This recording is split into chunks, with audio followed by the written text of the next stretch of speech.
It was victorious Greenbrier East coach Lucas Lemine. Guys, you guys were able to get the job done today, Coach. Ended a long drought for this section. I know getting your team down there is the most important thing, Right. but this has, excuse me, really been Greenbrier or George Washington's region for the last 11 years. What does it mean to finally knock them off and to get your own program down there? For me, it's indescribable. I mean, the joy, again, I think I talked to you about that these players just exude after the game, and for the community and for members of the administration that were here that were just as excited as the student section and the parents. It means everything, and it's just an incredible feeling. We go through the game. Their first goal, you had to, I think, a yellow card on Joe, which photo evidence and video evidence seemed to suggest it might not have been a foul. But what was your read on that play? Honestly, Joe started to come, then he hesitated and got in his head. If he would have come early, we don't see that at all. He hesitated, then he came out. From what I saw, it was he got the ball. Then he did get the player, and that's I asked the official at halftime, and that's what he called. He did get the ball first, but he went through the player, and we can live with that. It was, we had to throw a freshman in the goal, and he was super down. So the ability for this team to show some character and get out of this is huge for that kid's confidence and ability to move forward, because he hadn't played soccer in 4 or 5 years, so it was amazing. Yeah, but you had been in that situation, Yeah. and it must have felt nice when Adam was able to hit the equalizer near the end of the first half. That probably lifted a lot there. That was huge, absolutely huge for him to get that, and for the team to see that this team can be scored on. Do you feel like you guys maybe tried to run the clock out a little bit too early? Or No. They scored 2 goals there That to tie. My assistant asked if we should slow things down, and I said, no, we're going to step on the gas. I think we got too stretched. You saw in G-Dub's shape, when we started to score, we started to get things in our favor. We got them stretched, and then they returned the favor. We got stretched because we were trying to attack too much.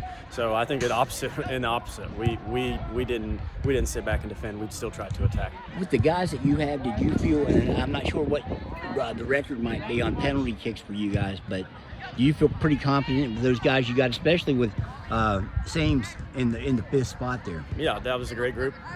I think they all showed some huge character and belief in one another that they were going to go out and finish it, and they did. They picked their spots early, and they didn't give it away, and they put it in the back of the net. You've been trying, this program's been trying. How long has it been since Greenbrier East has been to a state tournament? I can't remember one. Men's side has never been. So this is a first for you guys. What do you think the week will be like leading up to this? I mean, have you let yourself think about that at all yet? No.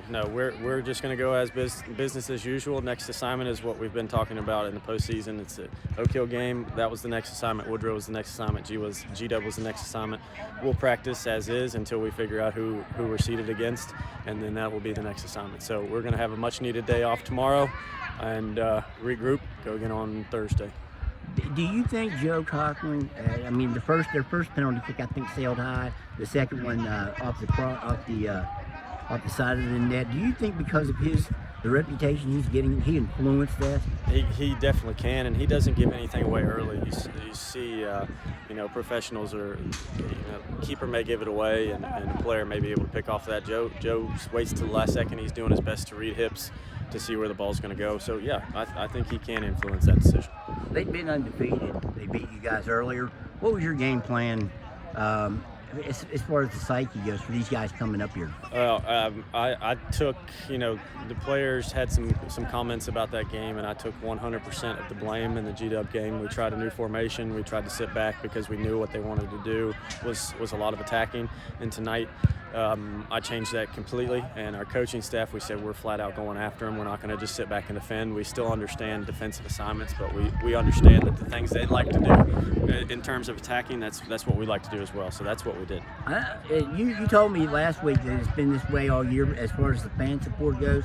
And I really don't want to undersell that because I haven't seen another soccer program that kind of travel thing. I think you had half the students in the school over there tonight. Absolutely unreal, and we can't thank the community enough, not just for traveling to watch our games and support our program, but the community support that we've gotten in team meals in the last couple of weeks during the section and going into this region. The community has been absolutely phenomenal, and I can guarantee you that it will continue. Have you been able to find out who you might play yet? No, we just we had to send in our seedings today. So, and I haven't been able to check scores to see if anything has been released yet, so I got no clue. I don't know when that comes out.